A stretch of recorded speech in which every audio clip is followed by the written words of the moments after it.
नमस्कार, सुप्रभात। आप देख रहे हैं खबर दिल्ली और समय हो चला है दिल्ली की 25 बड़ी खबरों को जानने का। इससे पहले यदि आप वीडियो को लाइक नहीं किए हैं तो लाइक कर दीजिए और चैनल को सब्सक्राइब कर लीजिए। तो आइए एक नजर डालते हैं 25 बड़ी खबरों पर फटाफट अंदाज में। दिल्ली में बिजली सब्सिडी बिल पहली बार 4000 करोड़ से ज्यादा के आसार। राजधानी दिल्ली में बिजली सब्सिडी बिलों की संख्या में 2025-26 में बढ़ोतरी होने वाली है। सरकारी सूत्रों के अनुसार इस काम में 4000 करोड़ से अधिक खर्च होने की संभावना जताई है। सरकार ने चालू वित्त वर्ष में सब्सिडी के लिए 3849 करोड़ रुपए आवंटित किए, जो 2024-25 में खर्च की गई राशि से लगभग 250 करोड़ रुपए अधिक है। बता दें कि बिजली विभाग ने अब पुराने पेंडिंग सब्सिडी बकाये बिलों को चुकाने के लिए नए बजट में 361 करोड़ रुपए ज्यादा देने की मांग की है। अधिकारियों का कहना है कि अतिरिक्त फंड की मांग मुफ्त बिजली योजना के तहत लाभार्थियों की संख्या में लगातार बढ़ोतरी के साथ साथ बिजली वितरण कंपनियों को देय को दर्शाती है। दिल्ली में शराब छोड़कर बाकी दुकानें 24 घंटे रह सकेंगी खुली, सरकार का बड़ा फैसला। देश की राजधानी दिल्ली में शराब की दुकानों को छोड़कर अन्य सभी तरह की दुकानों को सीएम रेखा गुप्ता ने 24 घंटे खोलने की अनुमति दी है। उनका कहना है कि इस फैसले से दिल्ली में व्यापारिक गतिविधियों को बढ़ावा मिलेगा, साथ ही रोजगार के नए अवसर भी पैदा होंगे। इसके अलावा महिलाओं की भागीदारी में भी बढ़ोतरी होगी। मुख्यमंत्री का मानना है कि इस फैसले से छोटे व्यापारियों को बड़ी राहत मिलेगी। उनके लिए रजिस्ट्रेशन और रिन्यूअल प्रोसेस आसान किया जाएगा, जिससे कि उन्हें अनावश्यक कागजी कार्रवाई से राहत मिल सके। सीएम ने कहा कि श्रमिकों को छोटे व्यापारियों के हितों को प्राथमिकता देते हुए सरकार ने कई कदम उठाए हैं। अचानक मौत का कारण बीमार दिल, दिल्ली एम्स की स्टडी में बड़ा खुलासा। अचानक हो रही मौत को लेकर दिल्ली एम्स की एक चौंकाने वाली स्टडी सामने आई है, जिसमें यह पता चला है कि अचानक होने वाली मौत के पीछे का कारण दिल की बीमार है। यही नहीं, हैरत करने वाली बात यह है कि अचानक जिनकी मौत हो रही है उनकी उम्र 18 से 45 वर्ष के बीच है। यह study Indian journal of medical research में पब्लिक हुई है। वहीं डॉक्टरों ने दावा किया है कि कोविड-19 टीकाकरण और अचानक मौतों के बीच किसी भी तरह के वैज्ञानिक संबंध के प्रमाण नहीं मिले। हालांकि इससे जुड़ी एक और रिसर्च पेपर जल्द ही आने वाले हैं। जानकारी के मुताबिक यह क्रॉस सेक्शनल स्टडी मई 2023 से अप्रैल 2024 तक एम्स नई दिल्ली के पैथोलॉजी और फॉरेंसिक मेडिसिन विभाग में की गई। इसमें 2214 पोस्टमार्टम की जांच की गई। इनमें से 180 मामले 8.1% अचानक मौत के मानदंडों पर खरे उतरे। इन 180 मामलों में से 103 यानी कि 57.2% युवा थे, जिनकी उम्र 18 से 45 साल के बीच थे। इन युवाओं की औसत उम्र 33.6 साल थी और इनमें पुरुषों की संख्या काफी ज्यादा थी। 40 फ्लाइट रद्द, 200 से अधिक डिले, ट्रेन सेवा भी प्रभावित। कोहरे की जद में आया पूरा दिल्ली एनसीआर। दिल्ली एनसीआर सोमवार सुबह घने कोहरे की चादर से ढका रहा, जिससे विजिबिलिटी घटकर 0 से 50 मीटर तक रह गई। इंदिरा गांधी इंटरनेशनल एयरपोर्ट पर उड़ान संचालन बुरी तरह से प्रभावित हुआ, जिसके चलते 200 से अधिक उड़ानें देरी से चली। लगभग 40 उड़ानें रद्द कर दी गई और 4 को अन्य हवाई अड्डों पर डायवर्ट किया गया। में कैट 3 लो विजिबिलिटी प्रक्रियाएं लागू की गई। बता दें कि एयरपोर्ट पर कैट 3 लो विजिबिलिटी प्रक्रियाएं लागू की गई है, लेकिन फिर भी कई उड़ानें देरी से चली। वहीं कुछ कैंसिल हुई और या डायवर्ट कर दी गई। रिपोर्ट्स के अनुसार सुबह से अब तक दिल्ली एयरपोर्ट पर 200 से अधिक उड़ानें देरी से संचालित हुई, जिनमें करीब 40 उड़ानें रद्द की गई और 4 को जयपुर जैसे अन्य एयरपोर्ट्स पर डायवर्ट किया गया है। अतिरिक्त रेवेन्यू के लिए डीटीसी की नई पहल, ई बसों पर लगेंगे विज्ञापन, टेंडर जारी। दिल्ली परिवहन निगम ने अतिरिक्त राजस्व उत्पन्न करने के लिए एक नई पहल की है। इस पहल के तहत डीटीसी की ई बसों पर विज्ञापन लगाए जाएंगे। इसके लिए टेंडर जारी कर दिया गया। इस कदम से डीटीसी को अपनी आय बढ़ाने और दिल्ली में सार्वजनिक परिवहन को बेहतर बनाने में मदद मिलेगी। बता दें कि डीटीसी ने पहले भी बस बाड़ी रेप के लिए टेंडर जारी किए, लेकिन उसे एक से ज्यादा कंपनियां नहीं भाग ले सकी थी। इस बस बॉडी रैप्स के अलावा डीटीसी बस टर्मिनलों के बाहरी दीवारों पर विज्ञापन के साथ साथ बसों की डिजिटल स्क्रीन पर विज्ञापनों के जरिए राजस्व कमाने की योजना बना रही है। इस साइको किलर पूनम को प्रोडक्शन वारंट पर लेगी बड़ौदा पुलिस। 4 बच्चों की पानी में डुबोकर की थी हत्या, खौफनाक है पूरा मामला। बड़ौदा थाना पुलिस से साइको किलर पूनम को प्रोडक्शन वारंट पर लेगी, जिसने 4 बच्चों को पानी में डुबोकर हत्या की थी। वह पूनम फिलहाल पानीपत जेल में बंद है और उसने 2025 में अपनी भतीजी विधि की हत्या की थी। पूछताछ में उसने 2023 में अपने बेटे शुभम और भांजी इशिका की हत्या की बात भी कबूली। पुलिस हत्या के पीछे के कारणों की जांच करेगी। गिरफ्तार होने पर पता चला कि उसने जनवरी 2023 में गांव भावड़ में बेटे शुभम व भांजी इशिका की भी हत्या की थी, जिसको लेकर पुलिस उसे प्रोडक्शन वारंट पर लेगी। पुलिस से उससे हत्या के पीछे के कारणों और घटनाक्रम से जुड़े अन्य पहलुओं को लेकर जानकारी जुटाएगी। इस जागरण डिजी कवच अभियान दिल्ली के सरिता बिहार में वरिष्ठ नागरिकों को दिया डिजिटल सेफ्टी का प्रशिक्षण। दिल्ली के सरिता बिहार में जागरण डिजी कवच अभियान के तहत वरिष्ठ नागरिकों को डिजिटल सुरक्षा का प्रशिक्षण दिया गया। इस कार्यक्रम का उद्देश्य वरिष्ठ नागरिकों को साइबर अपराधों से बचाना और उन्हें डिजिटल रूप से साक्षर बनाना है। प्रशिक्षण में ऑनलाइन धोखाधड़ी से बचाव और सुरक्षित ऑनलाइन लेनदेन के बारे में जानकारी दी गई, जिससे वे डिजिटल दुनिया में सुरक्षित रह सके। दिल्ली में विस्फोट से पहले फरीदाबाद में किया था धमाके का ट्रायल, एनआईए की जांच में हुआ बड़ा खुलासा। दिल्ली में हुए 10 या 11 अटैक से पहले आरोपियों ने फरीदाबाद में धमाके का ट्रायल किया था। एनआईए की जांच में यह बड़ा खुलासा हुआ है, जिससे पता चलता है कि हमले की योजना पहले से बनाई गई थी और फरीदाबाद में अभ्यास किया गया था। इस खुलासे से जांच में तेजी आने और दोषियों को पकड़ने में मदद मिलने की संभावना है। बता दें कि हाल में सीन रिक्रिएशन के दौरान दिल्ली पुलिस और एनआईए की टीम डॉक्टर मुजमिल और डॉक्टर शाहीन को लेकर क्रेशर जोन पहुंची थी। वह दोनों आरोपितों ने उस जगह की निशानदेही कराई और मौके से क्षतिग्रस्त स्टील पाइप के टुकड़े भी बरामद कराए। दिल्ली में वायु प्रदूषण का स्तर चरम पर, प्रशासन की लापरवाही से धूल में उड़ रही ग्रेप 4 की पाबंदियां। दिल्ली में वायु प्रदूषण का स्तर गंभीर है, पर प्रदूषण नियंत्रण एजेंसियों की लापरवाही जारी है। सरकारी एजेंसियों द्वारा टूटी सड़कों और मलबे के ढेरों से उड़ती धूल की समस्या बनी हुई है। में ग्रेप 4 के प्रतिबंधों के बावजूद खुले में मलबा डाला जा रहा है और नियमों का उल्लंघन हो रहा है। निर्माण सामग्री खुले में रखी जा रही है, वह कूड़े में आग लगाई जा रही है और सड़कों पर धूल उड़ रही है, जिससे प्रदूषण बढ़ रहा है। दिल्ली में किसानों और खेती का पूरा ढांचा होगा डिजिटल, शासकीय योजना से मिलेगी केंद्र की आर्थिक मदद। दिल्ली सरकार ने कृषि और किसानों से जुड़े पूरे ढांचे को डिजिटल बनाने का निर्णय लिया। केंद्र सरकार की शासकीय योजना के तहत दिल्ली में किसानों की डिजिटल पहचान और कृषि भूमि का जियो मैप तैयार किया जाएगा। इसके बदले में केंद्र सरकार दिल्ली को आर्थिक सहायता प्रदान करेगी, जो लक्ष्यों की पूर्ति पर आधारित होगी। इस निर्णय से खेत का वास्तविक रिकॉर्ड तैयार होगा और योजनाओं में गड़बड़ी कम होगी। दिल्ली में बढ़ते प्रदूषण का असर न्याय व्यवस्था पर भी, सीजेआई ने सुप्रीम कोर्ट में हाइब्रिड मोड अपनाने पर दिया जोर। दिल्ली में बढ़ते प्रदूषण का असर अब न्याय व्यवस्था पर भी दिखने लगा है। चीफ जस्टिस ऑफ इंडिया ने सुप्रीम कोर्ट में हाइब्रिड मोड अपनाने पर जोर दिया। प्रदूषण के कारण स्वास्थ्य संबंधी समस्याओं को देखते हुए यह निर्णय लिया गया, ताकि कोर्ट का कामकाज सुचारू रूप से चल सके और वकीलों और कर्मचारियों को सुरक्षित रखा जा सके। बता दें कि हाइब्रिड मोड में अदालत में भौतिक पेशी के साथ साथ वर्चुअल माध्यमों से भी हाजिर हुआ जा सकता है। रविवार को जारी सर्कुलर में सुप्रीम कोर्ट प्रशासन ने कहा कि मौजूदा मौसम स्थितियों को देखते हुए देश के प्रधान न्यायाधीश ने सलाह दी है कि सुविधा के आधार पर वकील और पक्षकार हाइब्रिड मोड अपना सकते हैं। अनमोल बिश्नोई तिहाड़ की हाई सिक्योरिटी सेल में बंद, दुश्मन गैंगों से खतरे के बीच 24 घंटे रखी जाती है नजर। अनमोल बिश्नोई को तिहाड़ जेल की हाई सिक्योरिटी सेल में रखा गया, मैं दुश्मन गैंगों से खतरे को देखते हुए उस पर 24 घंटे नजर रखी जा रही है। मैं जेल प्रशासन सुरक्षा में कोई ढील नहीं बरत रहा है। बिश्नोई को कड़ी निगरानी में रखा गया ताकि किसी भी अप्रिय घटना को रोका जा सके। दिल्ली में हाईटेक कार चोरी गिरोह के 3 आरोपी गिरफ्तार, ओबीडी क्लोनिंग से बनाते थे डुप्लीकेट चाबियां। दिल्ली पुलिस ने हाईटेक कार चोरी गिरोह के 3 सदस्यों को गिरफ्तार कर लिया। यह गिरोह ओबीडी क्लोनिंग तकनीक का इस्तेमाल कर डुप्लीकेट चाबियां बनाता था और कारों को चोरी करता था। पुलिस ने आरोपियों से चोरी की कई गाड़ियां बरामद की हैं और मामले की जांच कर रही है।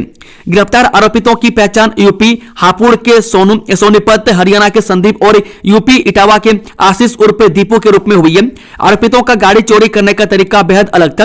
वह डैशबोर्ड के नीचे स्थित गाड़ी के ऑन बोर्ड डायग्नोस्टिक पोर्ट से कनेक्ट करने के लिए एक इलेक्ट्रॉनिक टैबलेट का इस्तेमाल करते थे। दिल्ली की सड़कों पर बेघरों को दान बना रैन बसेरों की चुनौती, डूसीब लगाएगा जागरूकता होर्डिंग। दिल्ली में रैन बसेरों को दान की कमी के कारण चुनौतियों का सामना करना पड़ रहा है, जिससे बेघर लोगों को कठिनाई हो रही है। दिल्ली शहरी आश्रय सुधार बोर्ड इस समस्या के बारे में जागरूकता बढ़ाने के लिए होर्डिंग लगाएगा। इसका उद्देश्य लोगों को रैन बसेरों में दान करने के लिए प्रोत्साहित करना है, ताकि बेघर लोगों को आवश्यक सहायता मिल सके। दिल्ली हाईकोर्ट ने शत्रु संपत्ति अधिनियम को बरकरार रखा, भारत रक्षा नियम 1962 और 1971 की संवैधानिक वैधता कायम। दिल्ली हाईकोर्ट ने शत्रु संपत्ति अधिनियम को बरकरार रखते हुए भारत रक्षा नियम 1962 और 1971 के संवैधानिक वैधता को कायम रखा। अदालत ने इस अधिनियम की आवश्यकता और महत्व पर जोर दिया, साथ ही राष्ट्रीय सुरक्षा और अखंडता के लिए इसके समर्थन को भी महत्वपूर्ण बताया। यह फैसला शत्रु संपत्ति के प्रबंधन और नियंत्रण से जुड़े मामलों में एक महत्वपूर्ण कानूनी मिसाल कायम करता है।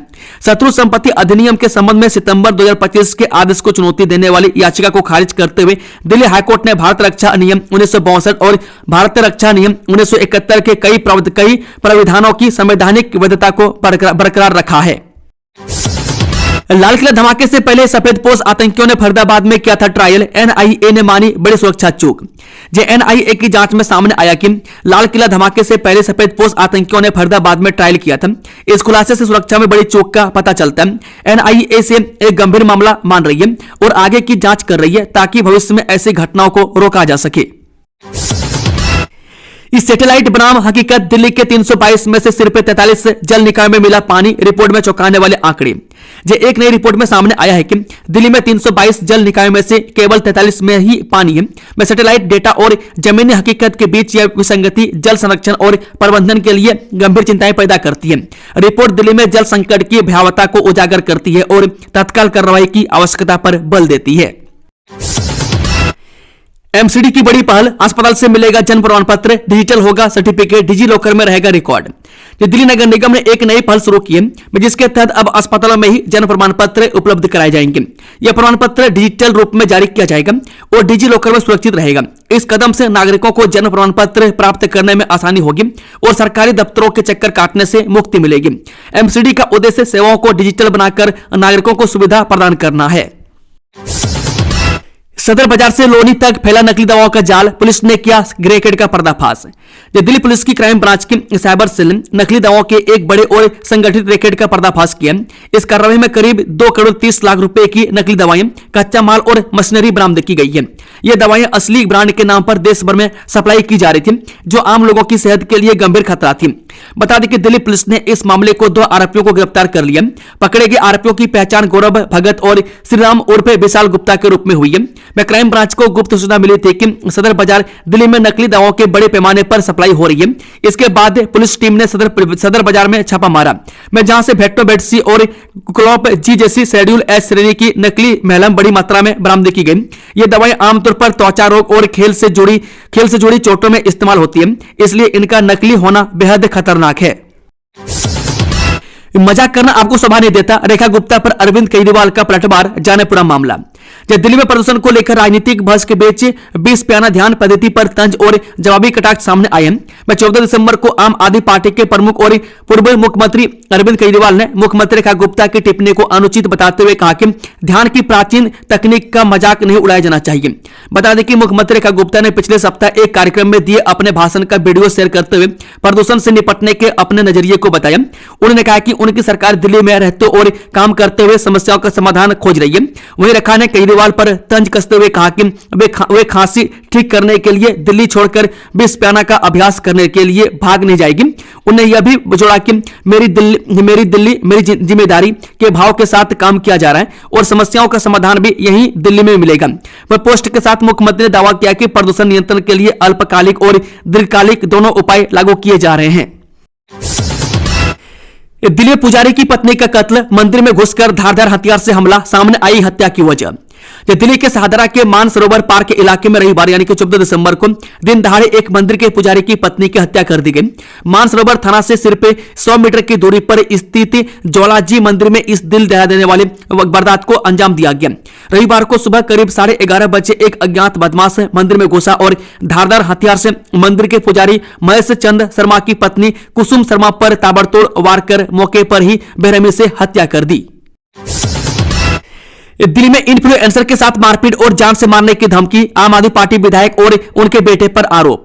दिल्ली के social media influencer Pradeep Dhaka ने आम आदमी पार्टी के एक विधायक और उनके बेटे पर गंभीर आरोप लगाए। प्रदीप का कहना है कि दोनों ने उनके साथ मारपीट की और जान से मारने की धमकी दी है। इस संबंध में उन्होंने दिल्ली कैंट थाने में लिखित शिकायत दर्ज कराई है, जिसके बाद पुलिस ने मामले की जांच शुरू कर दी है।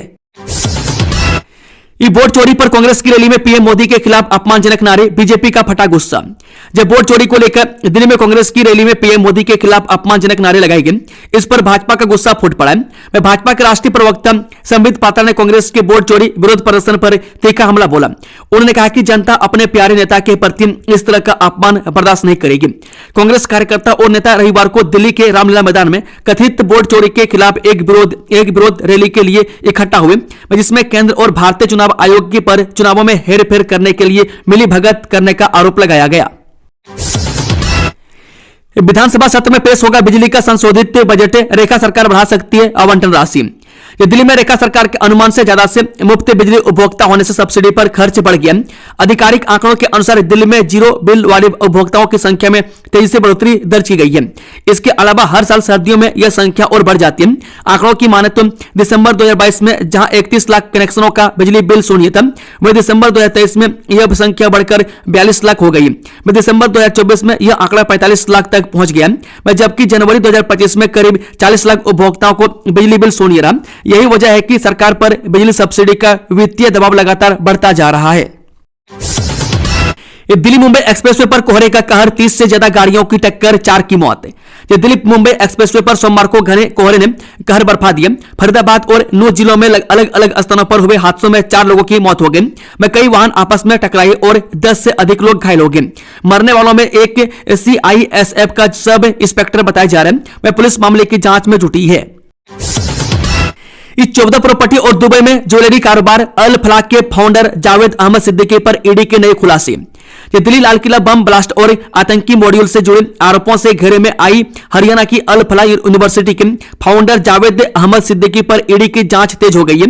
ईडी की जांच में सामने आया है कि सिद्दीकी के नाम पर देश में 14 अचल संपत्तियां और दुबई में एक ज्वेलरी बिजनेस है, जिनकी कुल कीमत करीब 9 करोड़ 28 लाख रुपए बताई जा रही है। इन सभी संपत्तियों की जांच और सत्यापन किया जा रहा है। दिल्ली में मुफ्त बिजली पर खर्च में केजरीवाल से भी आगे निकली रेखा गुप्ता सरकार। जब मुफ्त बिजली योजना पर रेखा गुप्ता सरकार को भारी भरकम राशि खर्च करनी पड़ रही है। बिजली पर दिल्ली सरकार का सब्सिडी बिल पहली बार 4000 करोड़ रुपए से पार जा सकते हैं। सरकार ने पहले ही इसका बजट बढ़ा दिया था, लेकिन वो भी कम पड़ रहा है। भाजपा सरकार को अनुमान से और अधिक खर्च करने की आवश्यकता होगी।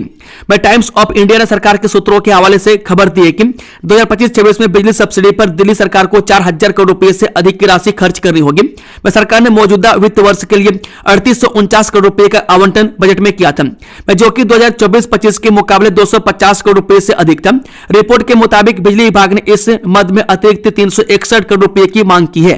दिल्ली में छात्रा उत्पीड़न के आरोप में 3 सदस्यीय जांच समिति का गठन।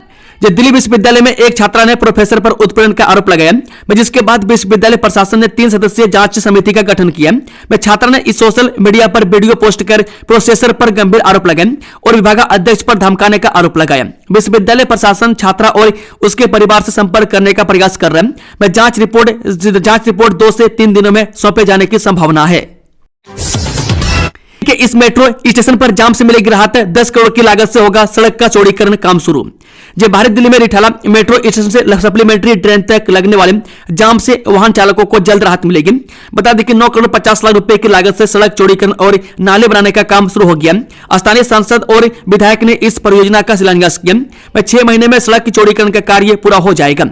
बता दें कि इसके साथ ही सप्लीमेंट्री ट्रेन के ऊपर बने मुख्य पुल के अलावा साथ में बनी पुलिया से भी अब आसानी से वाहन चालक निकल सकेंगे। 6 महीने में सड़क चौड़ीकरण व नाले निर्माण का कार्य पूरा हो जाएगा।